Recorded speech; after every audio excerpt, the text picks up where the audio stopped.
It should come as no surprise that there are many festivals and events all over the world that prominently emphasize water, given that 71% of the Earth is covered in it, and that water is essential to human survival. Many of these water-based festivities are a little more obscure and occasionally quite weird, but some are well known, like the water festivals that some Southeast Asian countries utilize to welcome the new year. Let's explore a few of these peculiar yet breathtaking watery occurrences. Hair Freezing Contest, Canada. Eclipse, a half-hour's drive from Whitehorse, Yukon, is Nordic Hot Springs, home to an annual hair freezing contest.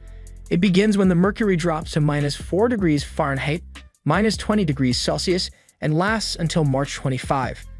After dipping their heads into the hot springs 104 degrees Fahrenheit, 40 degrees Celsius, water, and styling their hair into humorous looks, the participants allow the chilling air to set the look.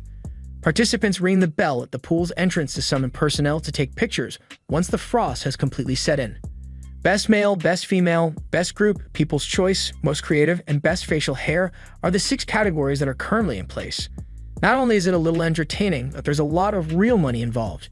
Each category's winner takes home $2,000 or around $1,500 US. You can see an online collection featuring the glamorous and icy previous champions. World Bog Snorkeling Championship, Wales. The Wales-based World Bog Snorkeling Championships are among the world's most bizarre athletic events. Every year in August, the competition is held at Wainwright Bog, which is located not far from Llanwrtyd, Wales. After donning flippers and snorkels, competitors swim 2 lengths of the muddy bog's 60-yard, 55-meter trench. Traditional swimming techniques like the breaststroke and front crawl are prohibited. Swimmers must instead largely rely on their flipper prowess, though doggy paddling is permitted. A lot of contestants dress up in humorous, often ridiculous costumes, such as a pantomime horse or a cluster of grapes, while some competitors opt to wear a basic wetsuit. Neil Rudder set the current record in 2023 with a timing of 1 minute and 12.34 seconds. Smigus Dingus, Poland.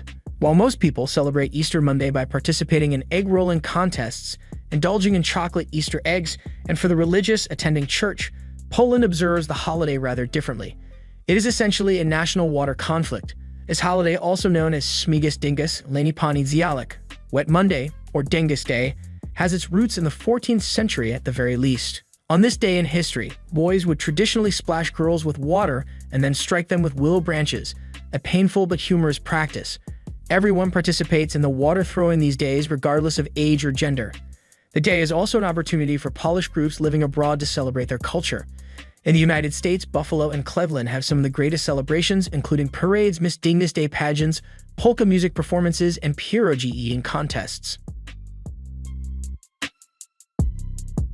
Underwater Music Festival, Florida, USA. There are many music festivals held around the world, but one of the most unique occurs in the Florida Keys, off the coast of the ocean floor. The Underwater Music Festival was founded in 1984 to provide snorkelers and scuba divers with the opportunity to swim around critically endangered coral reefs while enjoying music. Locals in Keys wanted to take action to protect the reefs, so they organized the event. We wanted to figure out a way to bring awareness to our coral reefs that would preserve them, rebuild them, and restore them in any way, said Dave Turner, executive director of the Lower Keys Chamber of Commerce, in an interview with Smithsonian Magazine. They had the bright idea to play music underwater, inviting snorkelers and divers to join in and take in the sights and sounds of the local marine life. Due to the success of the event, divers now get together below the surface annually to listen to songs with a nautical theme, like Jimmy Buffett's Fins and the Beatles' Yellow Submarine. A lot of the divers dress up in amusing costumes. Mermaids are a common choice, and some even bring musical instruments with sea life themes. Events on dry land have also been held by the nearby Mote Marine Laboratory in recent years to emphasize the significance of their coral restoration efforts.